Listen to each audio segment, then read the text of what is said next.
Karir militer Prabowo Subianto. Prabowo Subianto merupakan seorang politisi, pengusaha dan perwira tinggi militer Indonesia.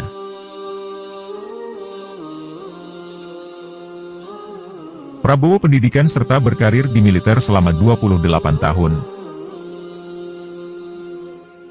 Semua bermula pada tahun 1976, beliau mengawali karir militer di TNI Angkatan Darat sebagai seorang Letnan II setelah lulus dari Akademi Militer di Magelang. Dari tahun 1976 sampai tahun 1985 Prabowo bertugas di Komando Pasukan Sandi Uda atau Kopasanda yang pada saat itu merupakan pasukan khusus Angkatan Darat. Salah satu tugas pertamanya yaitu sebagai Komandan Peleton pada Grup I, para komando yang menjadi bagian dari pasukan Operasi Nanggala di Timor Timur. Saat usianya 26 tahun, Prabowo menjadi salah satu komandan peleton termuda dalam operasi.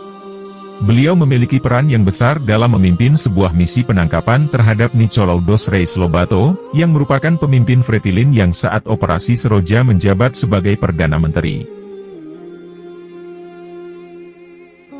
Tahun 1985, Prabowo menjadi Wakil Komandan Batalion Infanteri Lintas Udara 328.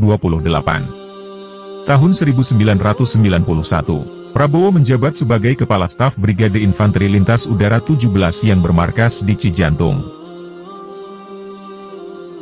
Tahun 1993, Prabowo kembali ke pasukan khusus yang kini diberi nama Komando Pasukan Khusus atau Kopassus. Prabowo diangkat menjadi Komandan Grup 3 Sandi Uda, yaitu salah satu komando kontrainsurgensi Kopassus. Seterusnya Prabowo menjabat sebagai Wakil Komandan Komando di bawah kepemimpinan Brigadir Jenderal Agung Gumelar dan Brigadir Jenderal Subagio Hadisiswoyo. Desember tahun 1995, Prabowo diangkat sebagai Komandan Jenderal Kopassus dengan pangkat Mayor Jenderal. Salah satu tugas pertamanya adalah operasi pembebasan Sandera Mapenduma. Tanggal 20 Maret 1998, Prabowo diangkat menjadi Panglima Komando Cadangan Strategis Angkatan Darat dengan jabatan yang pernah disandang ayah mertuanya. Prabowo membawahi sekitar 11.000 pasukan cadangan ABRI. Prabowo meminta Panglima Angkatan Bersenjata Jenderal Wiranto agar diizinkan untuk menggerakkan pasukan cadangannya dari luar Jakarta untuk membantu meredam kerusuhan pada Mei 1998. Meskipun pada akhirnya permintaan tersebut ditolak oleh Wiranto, Prabowo diduga menerbangkan ratusan orang yang telah dilatih oleh unit Kopassus di pengawasannya Timor Leste dari Dili menuju Yogyakarta, dan kemudian menuju Jakarta dengan menggunakan kereta api.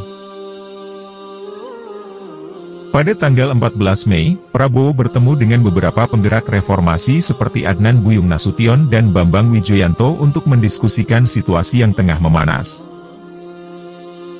Pada tanggal 21 Mei 1998, Presiden Soeharto mengumumkan pengunduran dirinya dan digantikan oleh Habibie yang langsung dilantik pada hari yang sama. Siang harinya Prabowo menemui Habibie dan memintanya agar menunjuk Prabowo sebagai Panglima ABRI menggantikan posisi Wiranto. Tetapi Habibie memberhentikan Prabowo dari jabatannya sebagai Panglima Kostrad. Prabowo menemui Soeharto setelah diberhentikan dari jabatannya, akan tetapi ayah mertuanya Prabowo itu tidak mendukungnya. Akhirnya Prabowo mendapatkan penugasan sebagai Komandan Sekolah Staf dan Komando ABRI di Bandung, menggantikan Letnan Jenderal Ari J. Kumaat.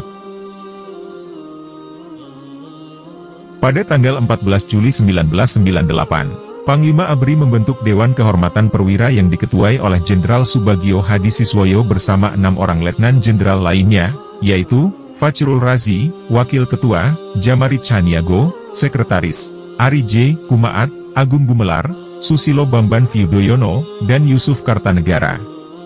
Dewan ini memeriksa Prabowo dalam 7 butir tuduhan, salah satunya adalah sengaja melakukan kesalahan dalam analisis tugas, melaksanakan dan mengendalikan operasi dalam rangka stabilitas nasional yang bukan menjadi kewenangannya, tetapi menjadi wewenang Pangap, tidak melibatkan staf organik dalam prosedur staf, pengendalian dan pengawasan, dan sering keluar negeri tanpa izin dari Kasat ataupun Pangap.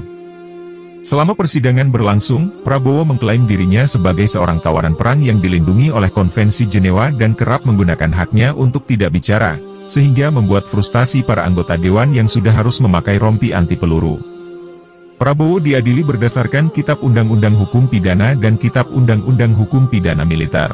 DKP memutuskan bahwa Prabowo bersalah dan melakukan tindak pidana ketidakpatuhan, Pasal 103 KUHP Militer, memerintahkan perampasan kemerdekaan orang lain, Pasal 55, 1, kedua KUHP Militer dan Pasal 333 KUHP, dan penculikan, Pasal 55, 1, kedua dan Pasal 328 KUHP.